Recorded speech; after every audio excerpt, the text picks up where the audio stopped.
Matindi to. Hindi naniniwala.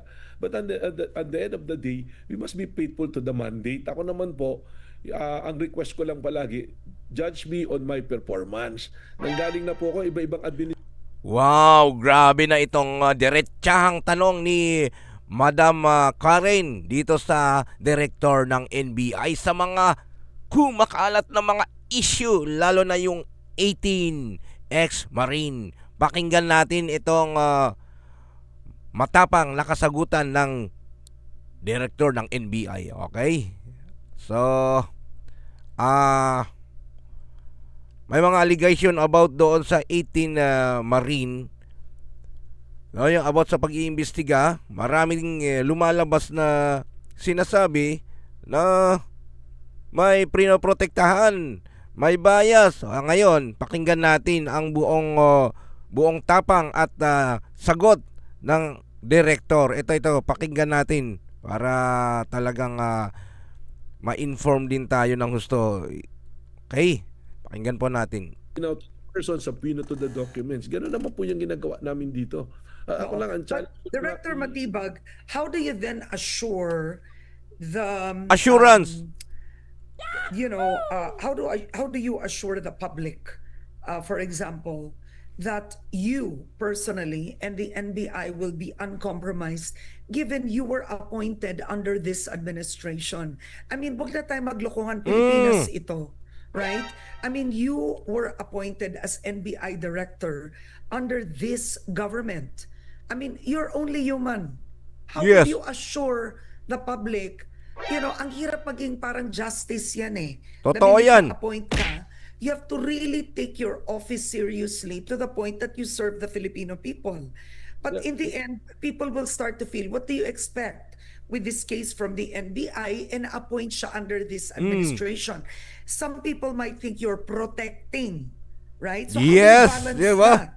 How do you then prove that you are absolutely impartial, that you want the truth, that you want justice to be served? Ma'am, ang sagot lang po dyan is that the Bureau has been transparent from day one dito sa 18 na to. We are very, very transparent. Hindi po natin maalis sa tao yung mag-isip ng kahit ano po. Sigurado, ako naman po, dinaranas ko yan every day. May naniniwala, may hindi naniniwala. But at the end of the day, we must be faithful to the mandate. Ako naman po, ang request ko lang palagi, judge me on my performance. Nanggaling na po ako, iba-ibang administrasyon naman po yung pinaglingkuran ko eh. Naglingkod po kay former President Gloria Macapagal Arroyo, kay former President na Rodrigo Duterte, ngayon po sa administrasyon na to. So ang sa akin po, ang may always offer to the public is look at my performance, yung mga dati kong ginawang trabaho at kung ano ang trabaho gagawin ko. Siguro po pag alis ko sa NBI, doon din nila marirealize that I was fair. Sapagkat ang sa akin lang pong gagawin ngayon habang nandito ako, I will be very, very transparent at kung ano po yung batas at procedure na dapat gawin, yun ang gagawin. Dito po sa 18 Marines, yun po yung sinusunod ko. Wag naman po sanang baluktutin na pag may nagkaso, kailangan puntahan natin kaagad. Hindi naman po yun yung practice natin eh. Kahit sa ordinaryo investigador ng barangay, pag may nagreklamo na kapitbahay mo, yung kapitbahay mo muna ang tinatanong bago ka puntahan at tanongin. Ano po? Patunayan muna yung po mga claims po ninyo. I think, well, one thing is universally clear. The burden is on the accuser. That's one thing universally. Ayan po, dito ko puputulin na narinig nyo po yung sagot ng ating NBI director. Maraming nag-iisip kasi siya ay pina-appoint ng administrasyon. Ngayon, ang banat ni Mike Defensor ay tila parang instead na tignan, imbestigahan ang sinasabi ng ex-18 Marine, ay sila ang iniimbestigahan. So iyan po yung paliwanag ni Director NBI. Sa palagay po ninyo, no? Ano ang masasabi niyo doon sa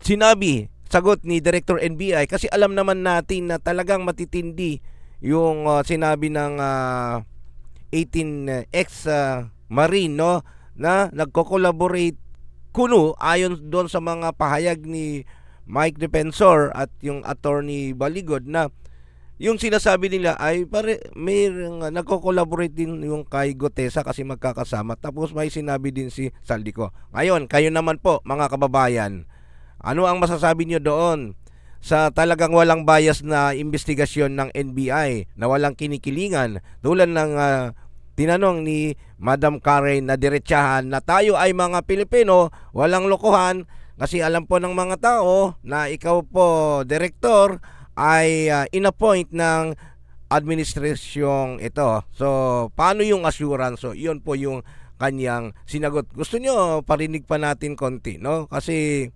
talagang hindi mawawala sa isip ng tao talaga na ito. The truth that you want justice to be served. Ma'am, ang sagot lang po dyan is that the Bureau has been transparent from day one dito sa 18 na to. We are very, very transparent. Hindi po natin maalis. O ito, dito po kayong mag-comment kasi binabanatan talaga ng kabilang kampo yung mga interview in-interview ni Ma'am Karen si Mike Defensor na about sa ex-marine na instead na tignan yung mga affidavit nila ay iba ang iniimbestigahan kundi yung pagkatao ng bawat according kay Mike. So ito po yung kanyang paliwanag. Ano pong masasabi niyo po dito? Pakinggan natin para may basehan po tayo. Sa tao yung mag-isip ng kahit ano po. Sigurado, ako naman po, dinaranas ko yan everyday. May naniniwala, may hindi naniniwala. But at the end of the day, we must be faithful to the mandate. Ako naman po, ang request ko lang palagi, judge me on my performance. Nanggaling na po ako, iba-ibang administrasyon naman po yung pinaglingkuran ko eh. Naglingkod po kay Pangulong former President Gloria Macapagal Arroyo, kay former President na Rodrigo Duterte, ngayon po sa administrasyon na to. So ang sa akin po, ang may always offer to the public is look at my performance. Yung mga dati kong ginawang trabaho, kung ano ang trabaho gagawin ko. Siguro po pag alis ko sa NBI, doon din nila marirealize that I was fair. Sapagkat ang sa akin lang pong gagawin fair ko, daw. dito ako, I will be very, very transparent at kung ano po Transparent daw. procedure na dapat gawin, yun ang gagawin. Dito po sa 18 Marines, yun po yung sinusunod ko. Wag naman po sanang baluktutin na pag may nagkaso, kailangan puntahan natin kaagad. Hindi naman po yun yung practice natin eh. Kahit sa ordinaryo investigador ng barangay, pag may nagreklamo na kapitbahay mo, yung kapitbahay mo muna ang tinatanong bago ka punta. Ito.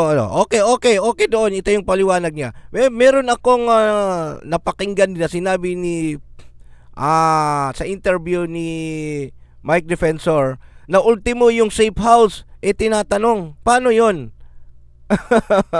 Wala akong idea bakit pato yun kung di ba? So baka matrace sila, safety nila. Ayon kaya Mike Defensor na pa ultimo yung safe house according sa kanya ay tinatanong. Lang po napasingit po sa isip ko. So mga kababayan, mga kabonis, ano po yung masasabi nyo dito na si Director ay talagang sinabi niya na judge him based on his performance and wala pong kinikilingan at walang bias na pag-iimbestiga. Ayan po ang kanyang paliwanag, walang kinikilingan. So maraming salamat po muli sa inyo mga kababayan. Feel free na i-comment nyo dyan, babasahin ko po yan at replyan ko. See you sa susunod na highlight. Muli, marami po tayong susundan natin yung itong issue dahil hindi biro itong pagnanakaw sa kaban ng bayan. Hindi lang po ito, napakarami, hindi lang po flood control. Marami pang mga sangay. Okay, dahil thank you. Tayo subscribe and like this video para sa sunod na mga uploads natin.